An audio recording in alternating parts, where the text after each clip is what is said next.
écoutez l'ORTM, il est 13h.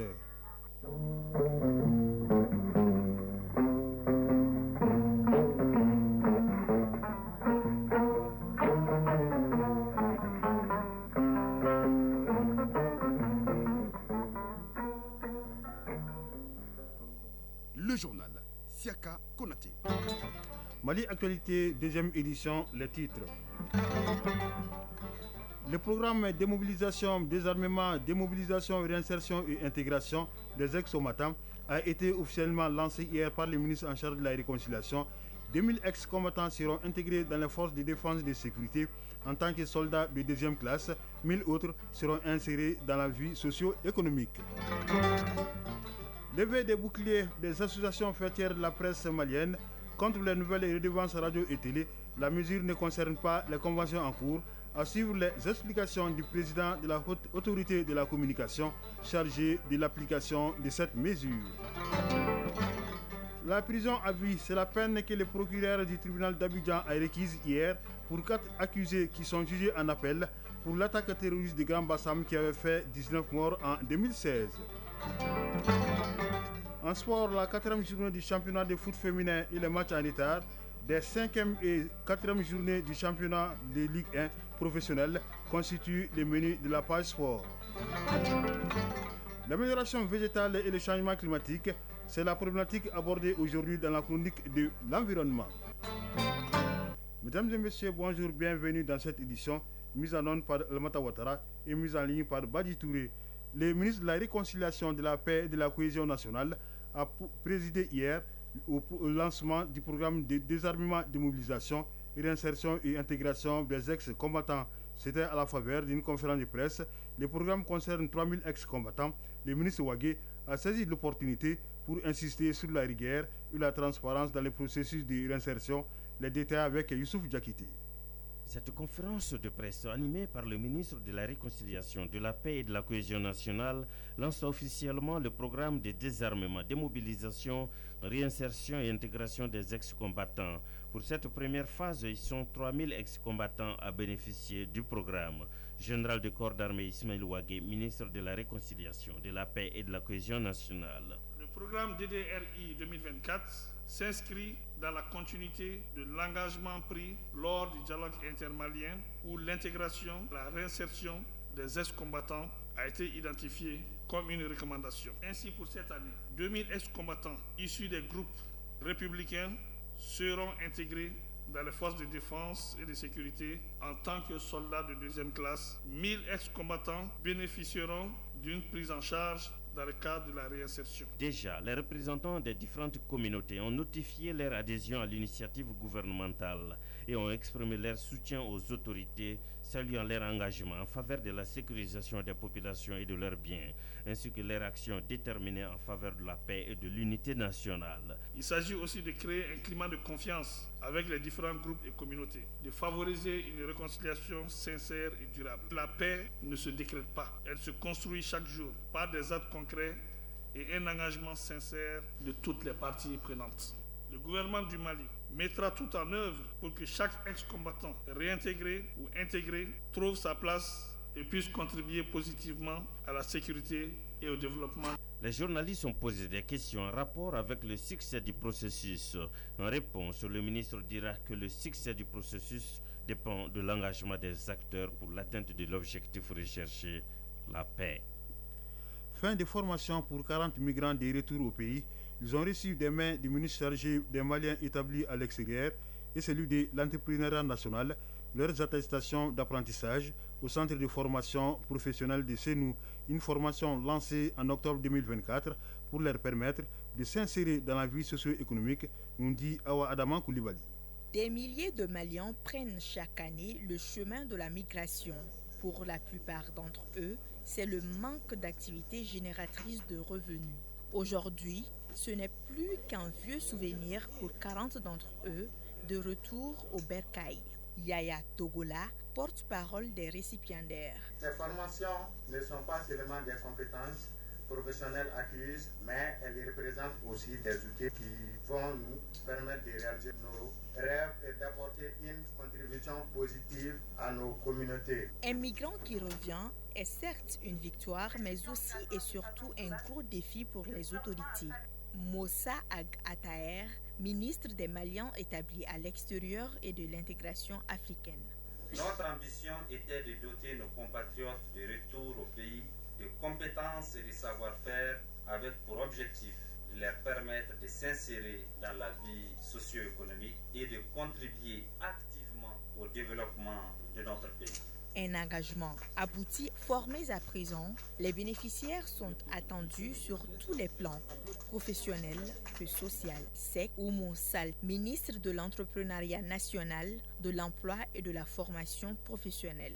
Nous comptons sur vous pour être des acteurs du développement, des modèles de résilience et de réussite, capables d'inspirer d'autres jeunes à emprunter le chemin de la formation et de l'entrepreneuriat. Pendant 12 semaines, les 40 migrants ont pu acquérir des connaissances en bâtiment, coupe-couture et en transformation agroalimentaire. Ils ont également quelques semaines d'expérience grâce au stage de perfectionnement. Quant au ministre de l'Énergie et de l'Eau, il vient de visiter le chantier du nouveau poste d'interconnexion de Kambila. Il s'agissait pour Boubacar Diané de s'assurer de la bonne exécution des travaux qui ont accusé du retard. Ils sont exécutés à 85% et le nouveau délai fixé à l'entreprise est le 30 juin prochain. Quand il sera opérationnel, ce poste devra considérablement améliorer la desserte en électricité. Boubacar Bablin Touré a suivi la visite pour nous. La question énergétique au Mali est un défi de taille pour les autorités de la transition. Dans son agenda de ce mardi, une visite de terrain qui a concerné le nouveau poste d'interconnexion de Kambila en chantier. Chantier dont les travaux ont été lancés en 2021 et qui devrait s'achever le 31 décembre 2024. Un délai qui a été prolongé jusqu'au 30 juin prochain. Exécutée de nos jours à hauteur de 85%, la réalisation de cette infrastructure s'inscrit dans une vision globale énergétique de notre pays en lien avec la politique des pays membres de l'OMVS en termes de production et de fourniture d'électricité.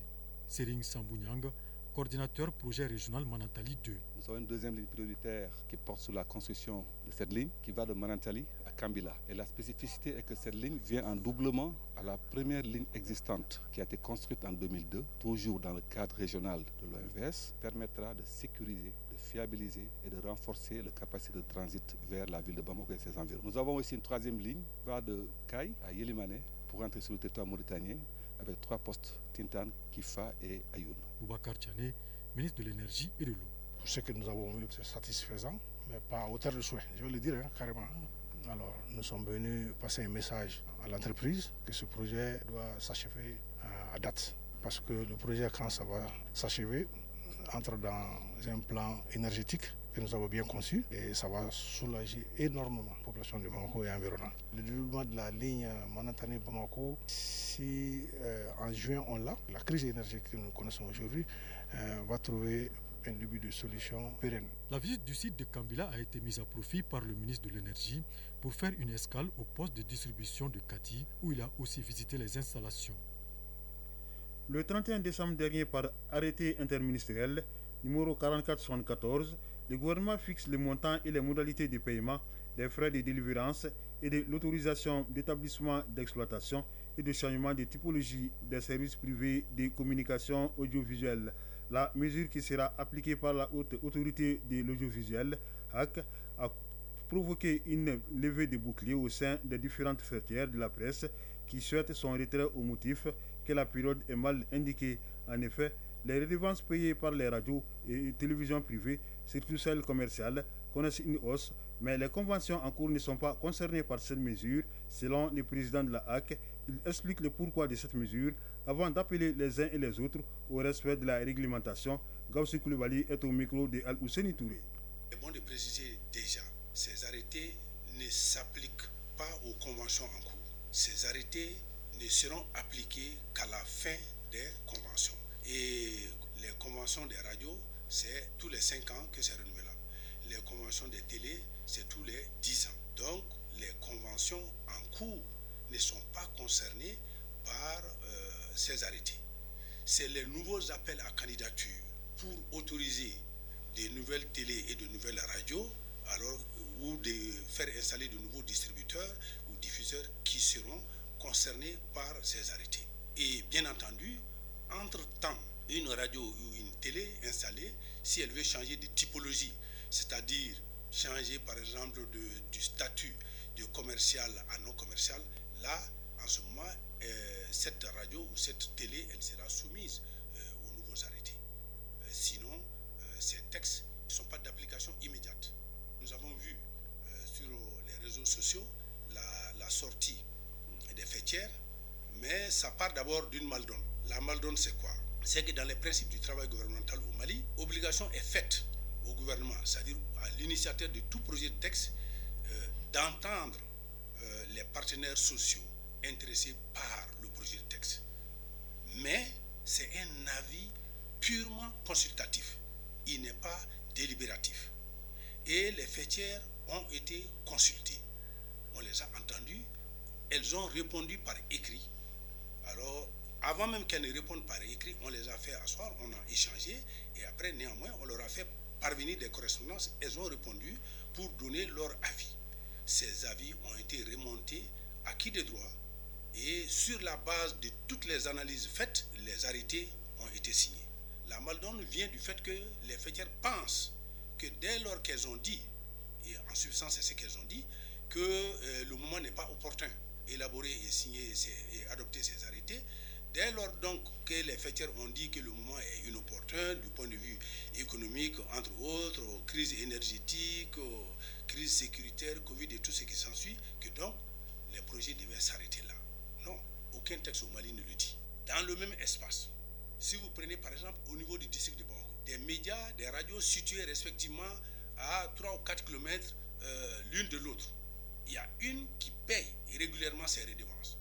L'autre est à côté, dit bon, moi j'ai un problème énergétique, j'ai pas pu installer des panneaux, bien j'ai pas pu acheter un groupe, je peux pas payer ce que je dois à l'État. Mais au même moment, cette radio puise sur le marché publicitaire qui est commun à eux tous. Est-ce que c'est normal? Nous estimons que non. Donc, nous avons fait des rappels successifs que nous appelons des mises en demeure. Et quand nous avons vu que la sensibilisation quasiment a atteint son terme, courant 2024, nous avons commencé à sanctionner.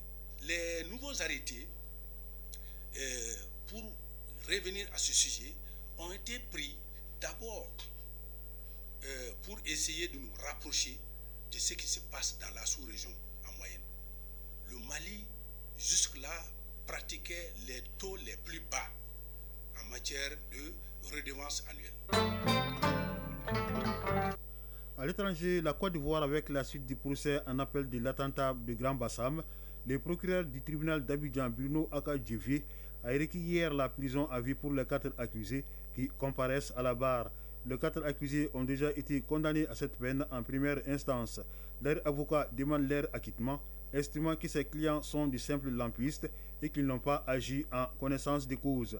A rappelé que l'attaque de Grand Bassam, perpétrée en 2016 à environ 30 km d'Abidjan, a fait 19 morts.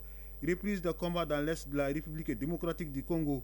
Après une accalmie de 48 heures, de violents affrontements ont éclaté hier entre l'armée congolaise et les M23 appuyés par des troupes rwandaises dans la localité d'Iyushi, dans la province du Nord Kivu.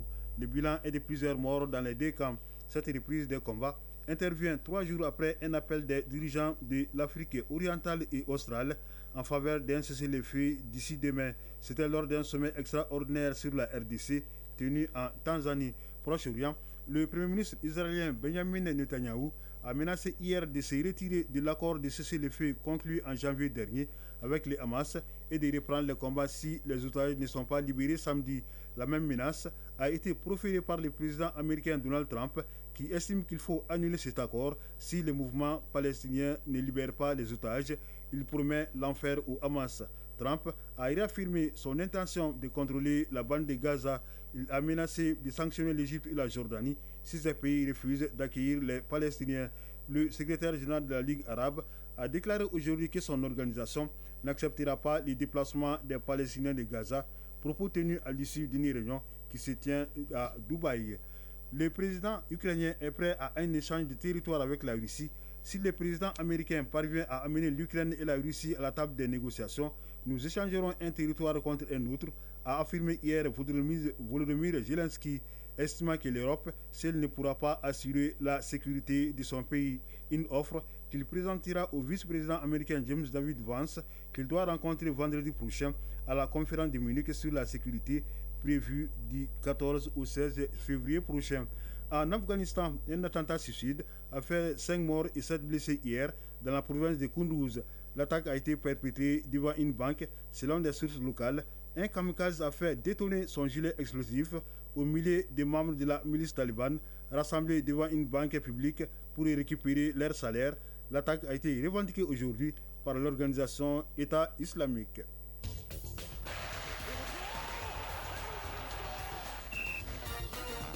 Nous entamons la page sport de cette édition essentiellement consacrée au football.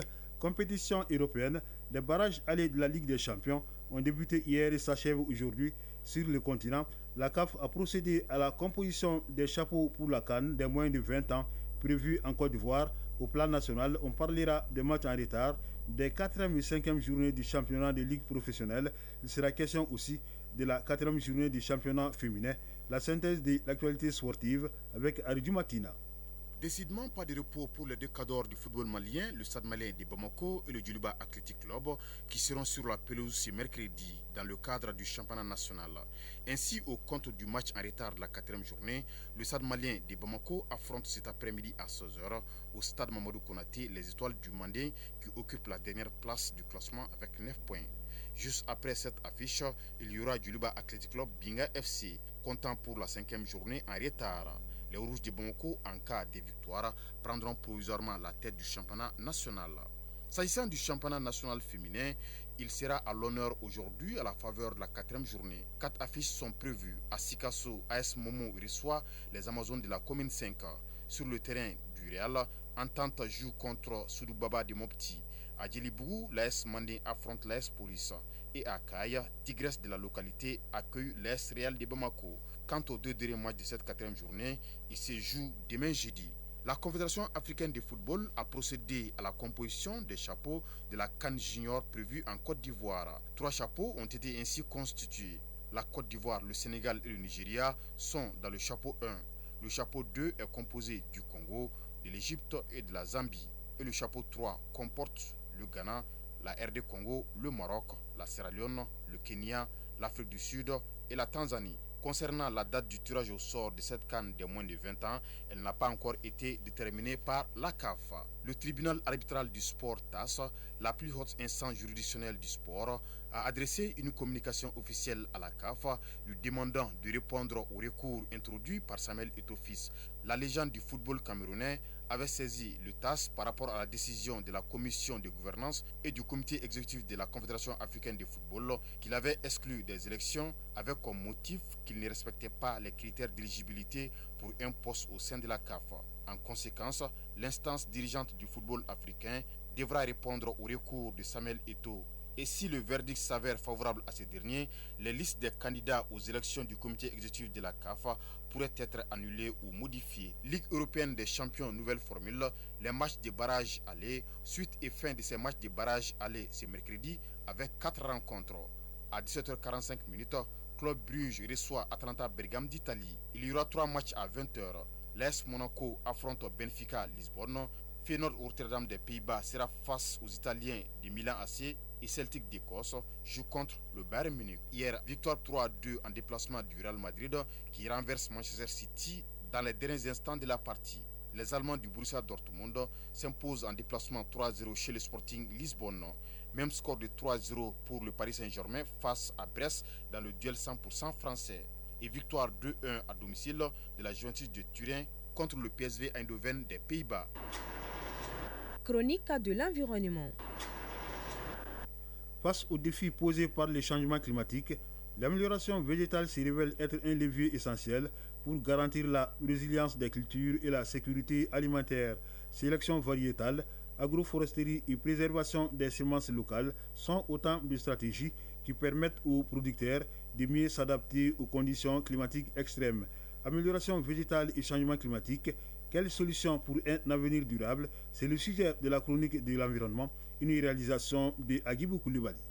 Les impacts du changement climatique sur l'agriculture sont multiples. Sécheresse prolongée, irrégularité des précipitations, appauvrement des sols et prolifération de nouvelles maladies.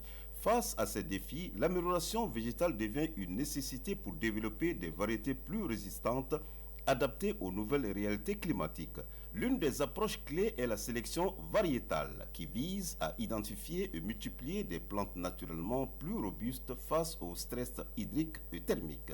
Mambi Fofana, spécialiste en agroforesterie. Le comportement performant constant de ces arbres-là pendant plusieurs années, et tu auras conclu que ces arbres ont des caractères génétiques spécifiques qu'on peut rechercher et reproduire. On prélève les greffons sur ces arbres-là afin de pouvoir procéder à la mise en place de nouvelles plantations et des plantations beaucoup plus performantes. Et tous les arbres qui seront plantés, qui seront issus de ces boutures-là ou de ce procédé de greffage auront les mêmes performances. C'est très important en matière de production agricole. On peut produire quand la pluie est au rendez-vous. Mais si la pluie n'est pas au rendez-vous, les qualités du sol sont médiocres. On ne peut pas produire. Mais quand vous plantez des arbres, vous allez produire bon an, mal an, parce que les arbres sont moins sensibles à la situation climatique annuelle que les cultures annuelles. Donc l'agriculture de plantation est très très importante. Pour Mambi Fofana, il est essentiel de valoriser les connaissances locales et les semences paysannes. La sélection des plantes mères se fait à travers une longue période d'observation. Cette longue période d'observation connaît les fluctuations climatiques. Il y aura eu des années où il n'y a pas eu de pluie suffisante et des années où il y a eu des pluies en abondance. Mais je dis, quelle que soit la situation atmosphérique annuelle, ces sujets-là donnent une production abondante et de qualité. Ça veut dire que c'est les sujets les mieux adaptés aux réalités climatiques changeantes. Donc, sont à même de mieux gérer les fluctuations climatiques. Lorsque vos plants sont issus de bouturage et de greffage et émanant de ces sujets sélectionnés sur la base de leur meilleure adaptabilité, à ce moment, vous avez une plantation déjà adaptée au changement climatique. Parce que ce n'est pas les arbres les moins performants sur lesquels vous allez prélever les greffons, ni les boutures. Ce n'est pas sur les arbres les moins performants que vous allez faire le marcottage. C'est sur les plus performants, les arbres qui sont distingués comme meilleurs. Alors que le changement climatique redessine les cartes de la production agricole, l'amélioration végétale apparaît comme une réponse incontournable pour garantir l'avenir des cultures et la sécurité alimentaire. Grâce à des approches combinant innovation scientifique et pratiques traditionnelles, des solutions existent pour bâtir une agriculture plus durable et résiliente. La balle est désormais dans le camp des chercheurs, des agriculteurs et des décideurs politiques pour faire de cette transformation une réalité. Cette chronique met un terme à cette édition présentée par Chara Konate avec la collaboration de Ousmane Dao pour la réalisation, Alimata Ouattara pour la mise en onde, Badi Touré pour la mise en ligne. Une édition à retrouver sur nos plateformes. Restez à l'écoute pour pouvoir suivre les avis et communiquer avec Kani Keita et Adama Koulibaly. Merci d'avoir suivi cette édition et bonne écoute radiophonique.